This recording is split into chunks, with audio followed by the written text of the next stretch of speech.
Nasa linya po ng ating komunikasyon ngayong umaga si Attorney Ariel Inton, ang founder po ng Lawyers for Commuter Safety and Protection. Attorney, good morning po. Jade at Admar po ay inyong mga kasama. Maraming salamat po sa inyong oras.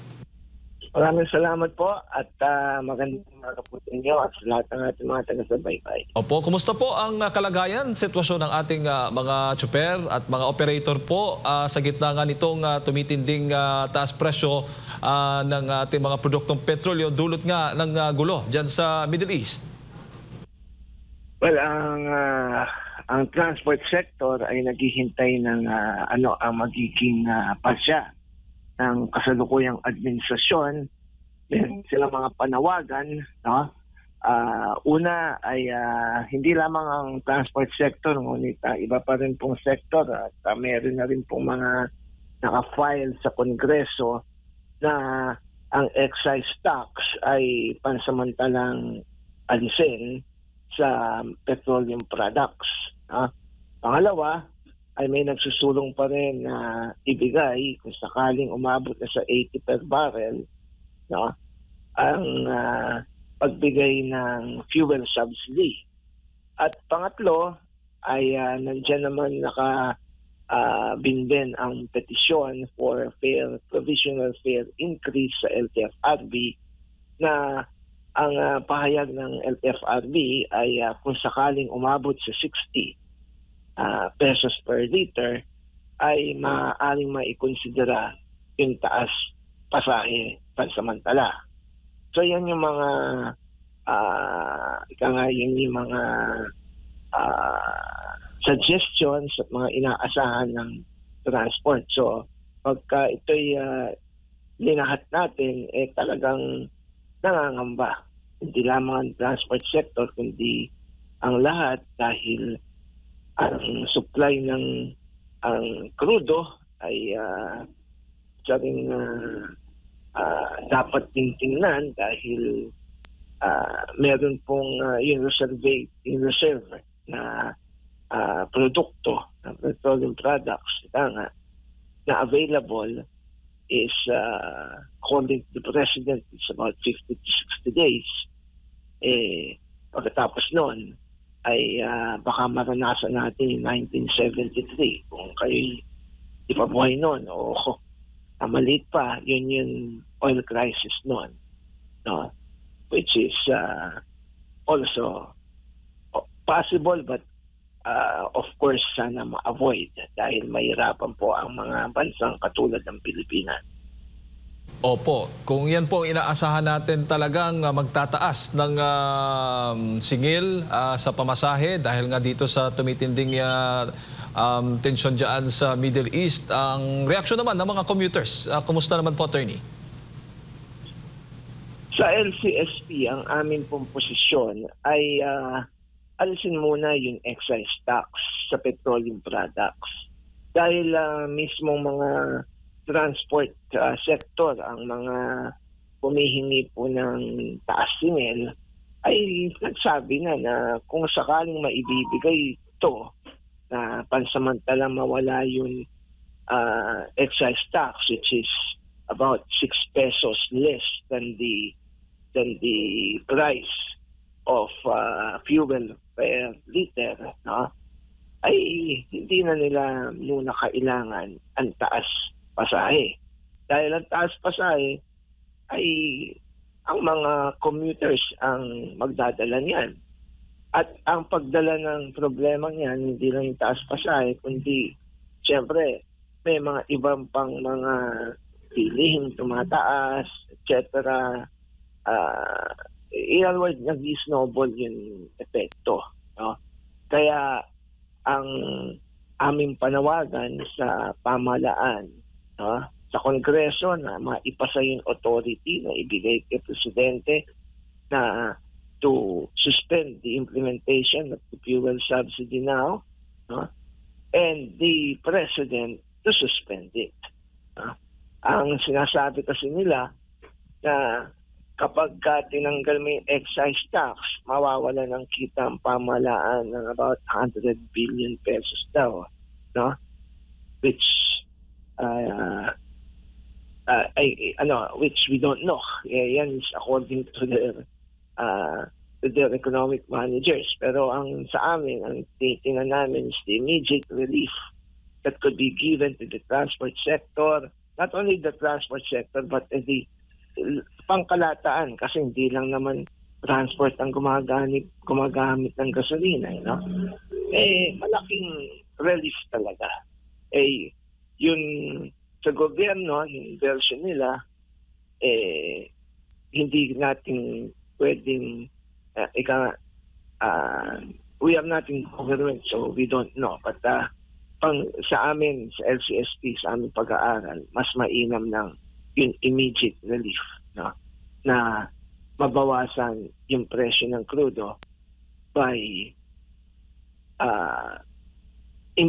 by suspending the excise tax. Opo, malinaw po yun na kung sakali mang magkaroon talaga ng matinding epekto sa global market po nitong presyo ng produktong petrolyo, ang solusyon o suggestion na sinasabi po ninyo ay suspendihin muna itong pagpapataw ng excise tax sa mga produktong petrolyo para hindi magtaas ng singil sa pamasahe. Tama ba, attorney, yung mga tsoper o mga operators? At the same time, yung mga... dahil sa kanilang mga pahayag na nakita ko po sa mga media outlet, ay yun din ang sinabi nila na hindi na kakailanganin dahil bababa nga yung presyo ng crudo. Ngayon, ang mahirap niyan ay pag bumaba at sumirit pa rin dahil nga sa gulo sa Middle East, yun ang yun ang magiging problema, but we hope hindi na lumala ang sitwasyon sa gitna sila. Opo.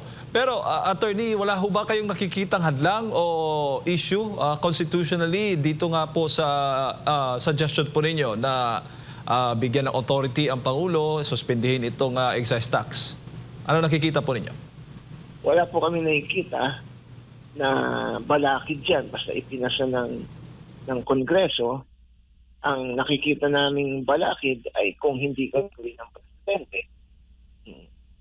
Yun ang amin nakikita. Kung hindi niya gagawin, makikinig siya sa kanyang mga economic managers, hindi matutuloy yun. Kasi ang tinitingnan nila, yun, mawawalang kita ng pamahalaan. Sidestep tayo ng konti. Buti sana kung yung mga binabayad natin buwis, talagang napupunta sa public service. Sa ngayon, alam naman natin yung issue ng katiwalian, pandarambong, hindi pa nagkakaroon ng hustisya para panagutin yung mga dapat managot. So, tayong mga taxpayers, hinihingi natin pag-aangin niyo muna yung aming pagbabayad ng buwis sa pamamagitan ng pag-suspend muna ng excise tax dahil kung katipiran rin lang, inubos nyo, halos ibusin nyo sa pandarambong ang pera ng pamahalaan. And then kapag kami ang may kailangan, mga taong bayan, na humihingi lang ng katiting na relief dito sa hinaharap sa pamamagitan ng pag-suspend ng excise tax lang. Pagka hindi nyo pa na ibigay yan, Mr. President, ano pang silbi niya dyan? Opo. Attorney, bago ko lang ipasok kay Partner Admar, sa inyong pananaw, ito bang pagsuspende ng excise tax, dapat ba itong pansamantala lamang o hanggang kailan po ito magiging epektibo sa tingin po ninyo? Well, binabalanse po ng grupo namin yan. Sa amin, pansamantala muna. At kung meron namang move ang Kongreso na i-abolish yan, pag-aralan mabuti dahil meron din namang ika ko nga na meron ding according to figures ng government, about 100 billion din ang kinikita nila dyan sa excise tax. Mawawala. malaki talaga, no, ang maging epekto, no, in the long run. But we leave it to the wisdom of Congress. If abolition is the is the best way para maalis tong makatawid tayo dito sa hinaharap natin o haharapin nating problema. Pero sa amin, sa LCSP, suspend muna and then saka nating pag-aralan kung total abolition is the right thing to do. Attorney, magandang umaga. Si Admar po ito. Lumutang ulit po yung Admar, suggestion na magandang magkaroon ng 4-day work week para makatipid po sa energy. Ano po ang posisyon niyo po ukol dito? Well, lahat ng pwedeng katipiran ay pwede. Bakit hindi natin gawin? Pero that depends upon the people. No? Yung sinasabi nga ni na 4-day work. No? Tingnan nila kung ano maging epekto niya, kung pwede ba yan. No? Yung bang isang araw na mawawala na hanap buhay, lalo na sa mga daily wage earners. Ano naman ang masasabi nila dyan? Di ba? So, may epekto pa rin. Kasi, ang gobyerno kasi, papase, sige, magtipid kayo. Sige, kayo tight belting tayo. And then you will see, no, that those in government are not doing the same thing. Diba? Lagi na lang pasa mo sa tao, tiis. But where is justice? Pag dito sa hinarap na dito sa anomalous flood control program na trillion ang nawala. Diba? And then we will ask the people to eat. Diba? Opo.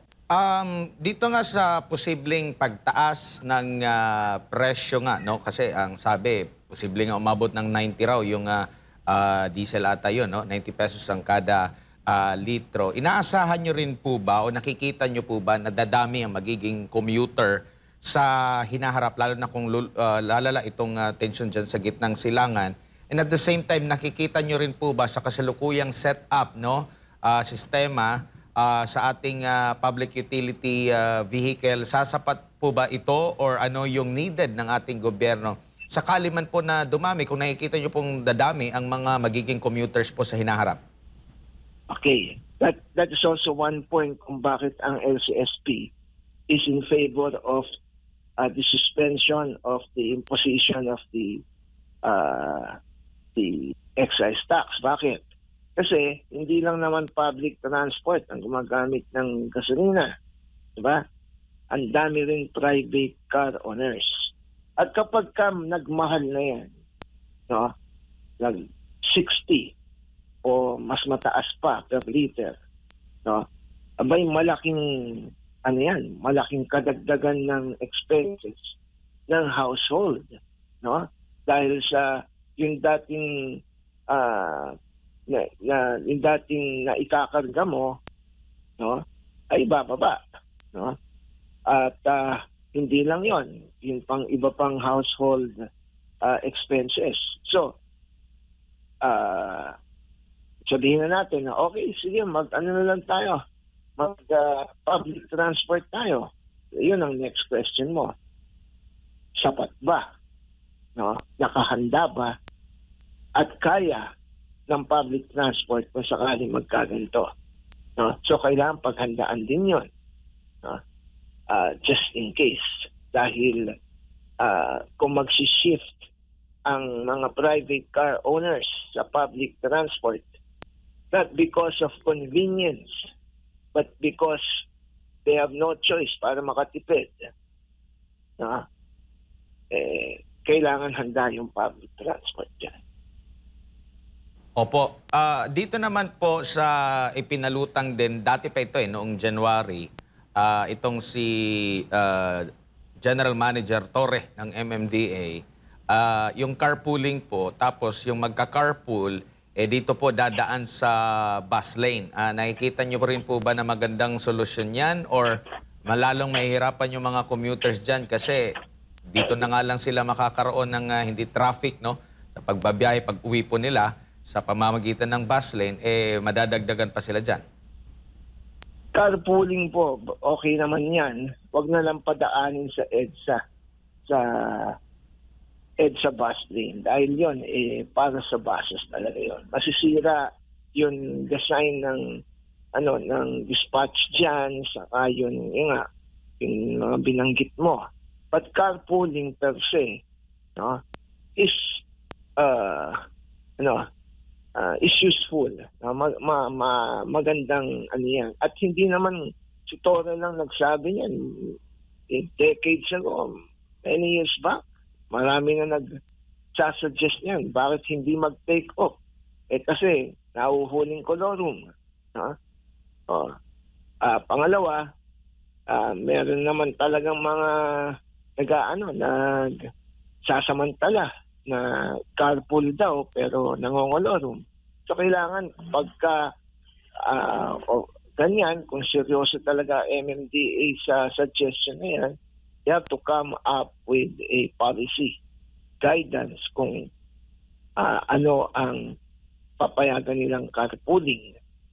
Kasi kung kunyari meron kang sasakyan, sasakay mo yung mga mga kaklase mo o kaya yung mga ka-work mo, katrabaho mo.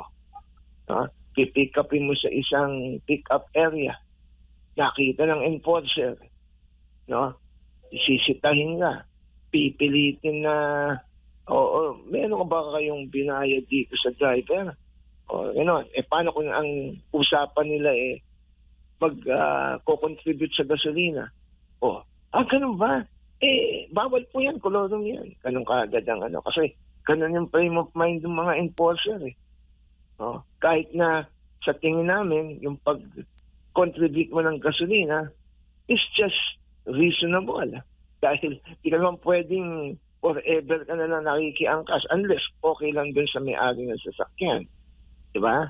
So, kailangan talaga ng polisiya dyan para maiwasan yung hindi pagkakaintindihan on the ground. Kaya hindi mag-take off dahil sa ganyan. Opo, kanina napag-usapan natin yung possible na paglilipat mula sa pagiging motorista, dadami yung mga magko-commute, kung yung kasalukuyan ba nating bilang ng mga public utility vehicles ay sasapat, no? Pero nakikita niyo rin po ba yung senaryo na baka yung mga nasa public utility operators or mga drivers, hihinto sila dahil parang hindi kakayanin sa kanila pong gastusin kung tataas itong presyo ng sa magiging resulta po ng kanilang biyahe. Nakikita nyo rin po ba yan, attorney? Sir, kapag hindi sila kikita, hindi sila babiyahe. Di ba? Mababawasan yung babiyahe. Kaya nga, mahalaga talaga yung, we go back to our proposal, which we share with many of the in Congress na tanggalin mo na yung excise tax. Para sa ganun, makatulong tayo kaagad. Kasi yung mawawala, takot mawalan ng kita yung gobyerno pag inalis yung excise tax Pero naaya naman nila magkaroon ng pandarambong na mas malaki nawawala sa kaban ng bayan. I don't know what kind of thinking they have.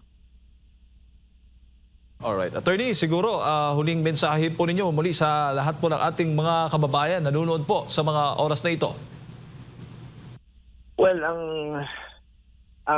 sa ating mga commuters and motorists, ito pong maaaring harapin ng ating bayan ay seryoso pong aspeto to. On our own, meron po tayong mga pwedeng gawin, pagtitiis, tightening of our belts, but we know very well na may hangganan yon sa atin. Alright. Ang importante ay yung pamahalaan gumawa ng paraan pangkalahatan. Attorney, maraming salamat po sa inyong oras at sa pagbibigay po inyo ng impormasyon ngayong Anytime umaga. po. Anytime po. Salamat po. Ayan po mga kababayan, si Attorney Ariel Inton, ang founder ng Lawyers for Commuter Safety and Protection.